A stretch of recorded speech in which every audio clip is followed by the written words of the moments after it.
The market is unpredictable. Investing in your team means playing the long game. I'm sorry for that one.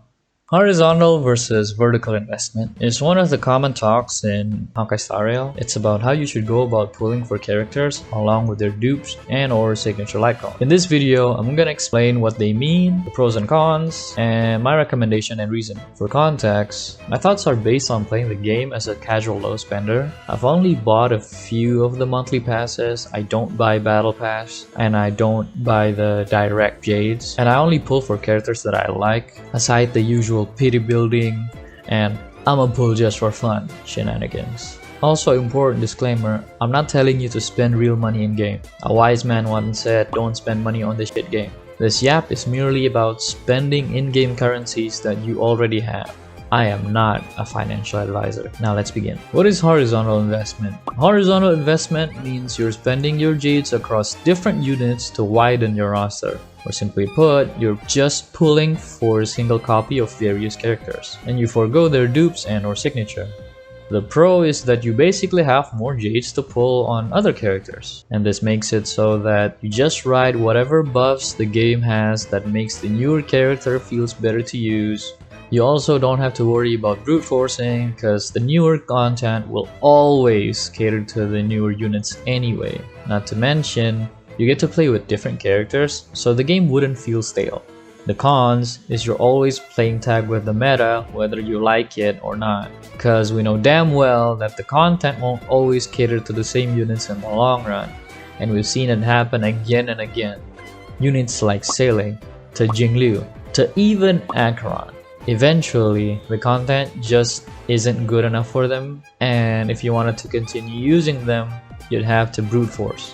Characters on their base kit alone tend to not have the strongest shelf life, so replacing them with newer ones would feel more mandatory. Pulling multiple characters also means you're building them from the ground up. This means farming their levels, their ascension, their trace, and the worst hurdle of them all, their relics and planers. Getting a good build for a single character, especially for the crit DPSs, can take a very long time. Getting good builds across the entire team can take even longer. Not to mention, the endgame content usually requires 2 teams for now. This means if you're going horizontal, you'd have to reinvest all those stamina to your new teams, which means their levels, their traces, their relics. If the newer characters can use your old pieces, that's somewhat mitigated, but that doesn't always happen. And if they need new materials or relics, then you have to start from zero again. What about vertical investment? Vertical investment means you're putting more than a single pity worth of jades into a single unit. Meaning you'd pull for the base unit, but also their signature icon and or an extra copy of their Eidolon or Eidolons. Side note, this is what people tend to call the cost system. Cost refers to how many 5-star pity this character is. For example, a base character is 1 cost, their signature is also 1 cost, and each of their Eidolons are 1 cost as well. So an E2S1 character would be counted as 4 cost, because that's the base kit, 2 of their Eidolons, and 1 of their signature.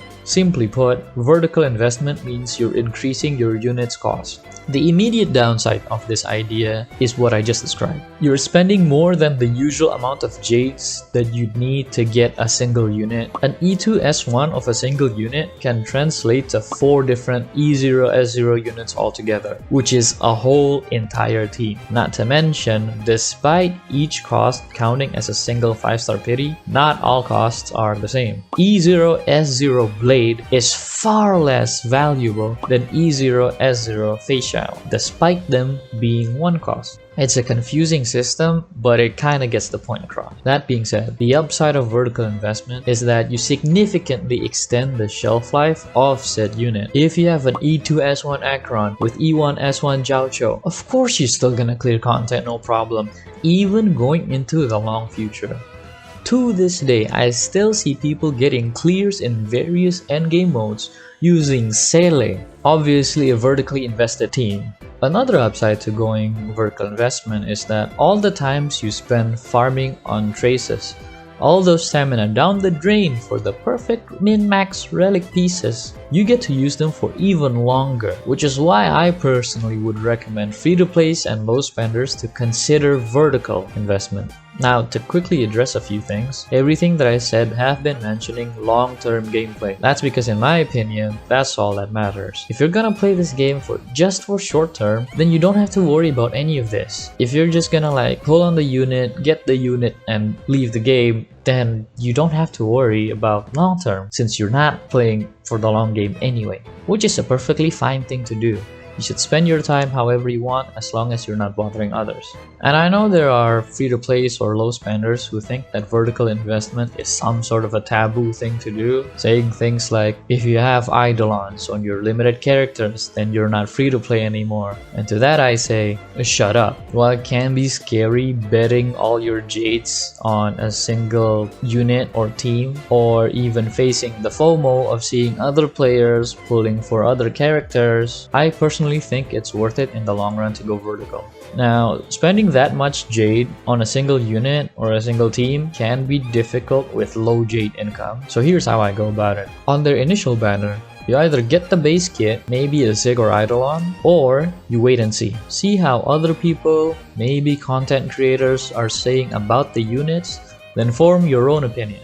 By the way, that's going to be the next video, judging a unit on release, so stay tuned for that. If the reception is good, then it's a safe pull at the very least. A decent rule of thumb is DPS tend to prefer their signature over Eidolon 1, while supports tend to prefer Eidolon 1 over signature. This is not always the case. You should go check unit by unit. If the reception is bad or even mixed, then you know that it's at least a safe skip for now. Wait and see how they do up to their first rerun, and then you decide. If you like the unit regardless, who cares? Just pull. If you like them, don't let anybody stop you.